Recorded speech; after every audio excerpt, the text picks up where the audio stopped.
स्वागत है आपका वैसे परफॉर्मर की एक और वीडियो में। तो भाई आज आते हैं गुंथर, और गुंथर यहाँ पे बता रहे होते हैं कि कैसे उन्होंने बिल गोल्डबर्ग को, द मिथ को, द लेजेंड को हरा दिया है और कैसे अब वो मालिक हो गए हैं वो इस नेक्स्ट के इस फ्रेज़ की।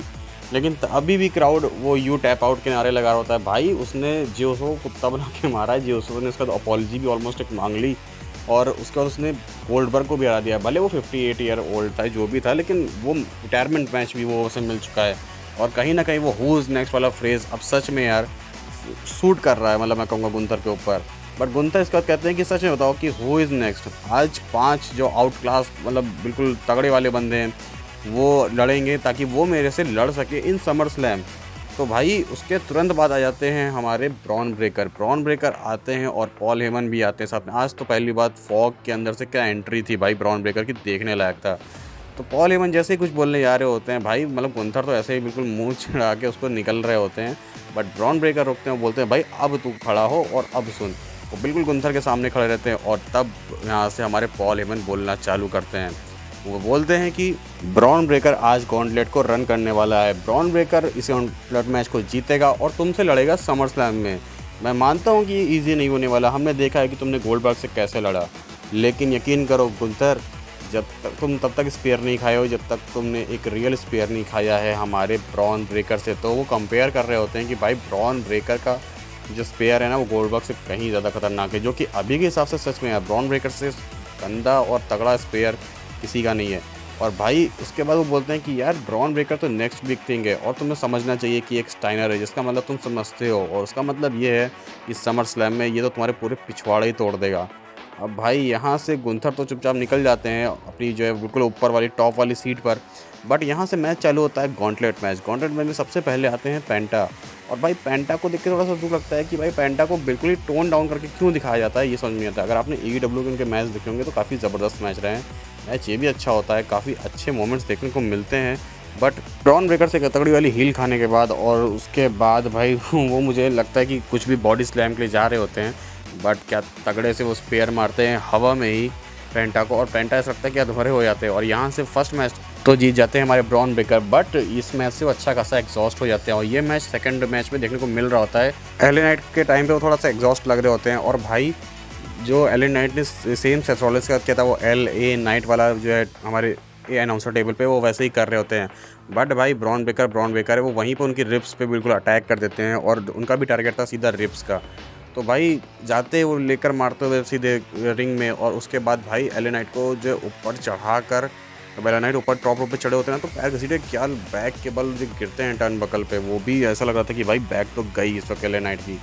और उसके बाद भाई एक और मोमेंट जो अपना LA नाइट करके जो एल्बो ड्रॉप करते हैं एल नाइट, वो भी काफ़ी अमेजिंग लगता है।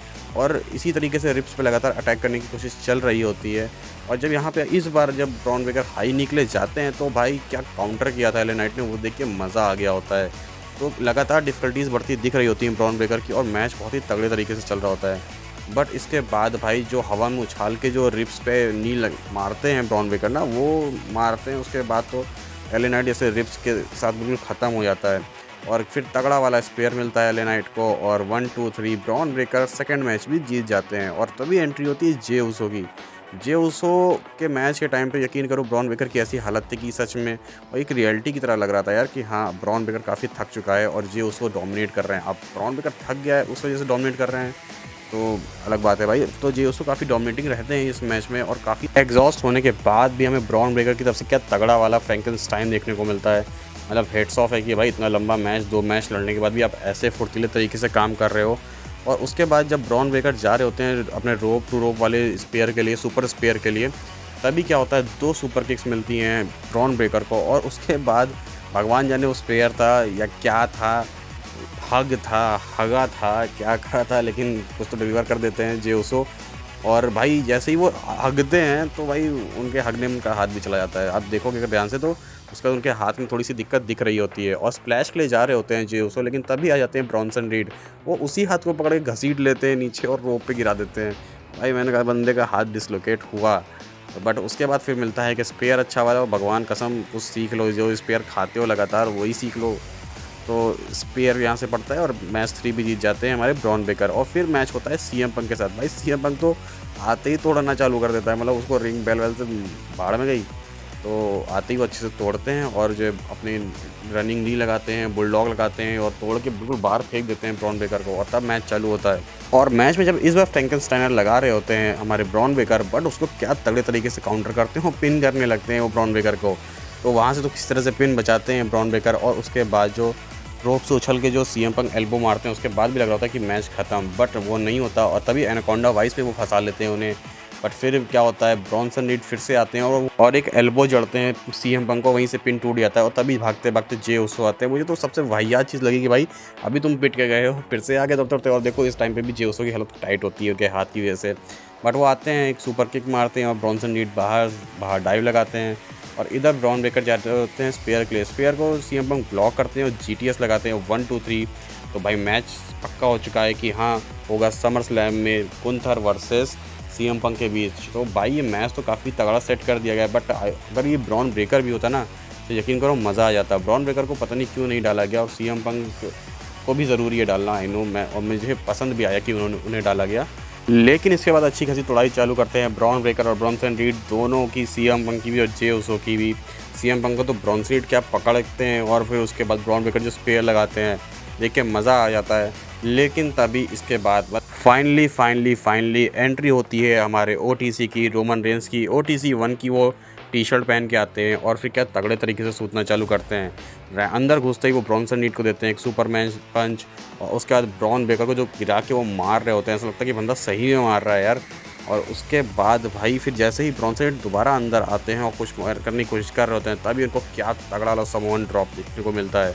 मतलब इतने 157 केजी के हैं आई थिंक ब्रॉन्सन रीड, और उनको उठा के ऐसे दौड़ के जो ऐसे मतलब करना, बिल्कुल ऐसा लगता है कुछ उनके अंदर कोई एफर्ट ही नहीं है, बहुत ही एफर्टलेस उन्होंने वो काम किया। और उसके बाद ब्रॉन ब्रेकर को भी आज स्पेयर का स्वाद चखा दिया है रोमन रेंस ने कि। और इसके बाद तो भाई पॉल हेमन का मूवी देखने होता है एंट्री के टाइम, भाई बिल्कुल ऐसा लगता है कि बंदे ने क्या ही देख लिया है। और इसके बाद भाई इनकी पूरी फैक्शन को भागना पड़ जाता है, सेथ रॉलिंस तो होते नहीं हैं सैडली। और उसके बाद भाई जे उसो को उठाते हैं रोमन रेंस, सीएम पंक की तरफ भी देख रहे होते हैं, बट वो कहते हैं चलो ठीक है कोई बात नहीं, माफ़ कर देता हूँ। और फाइनली आ चुके हैं रोमन रेंस और समर स्लैम के टाइम में आए हैं। ये बड़ा ख़राब लगता है कि भाई बिल्कुल ऐसा क्यों हो गया है कि बस WrestleMania, summer slam, crown jewel ऐसे आएंगे क्या? अब ये एक प्रॉपर स्टोरी लाइन में डालो यार, मतलब थोड़ा सा गलत है ऐसे आना, बट आया है। तो आज क्या क्राउड का रिएक्शन था, रोमन रेंस के नारे लग रहे थे, सब कुछ हो रहा था, तो मतलब एक ऐसा फेस्टिवल टाइप का वहाँ पर हो गया था अगर आप उस टाइम को देखो। काफ़ी अच्छा लगा रोमन रेंस वापस आए। बाकी आप बताइए आपका क्या कहना है रोमन रेंस के रिटर्न के बारे में कमेंट सेक्शन में, और लाइक शेयर सब्सक्राइब करिए चैनल को। मिलते हैं नेक्स्ट वीडियो में, तक के लिए गुड बाय।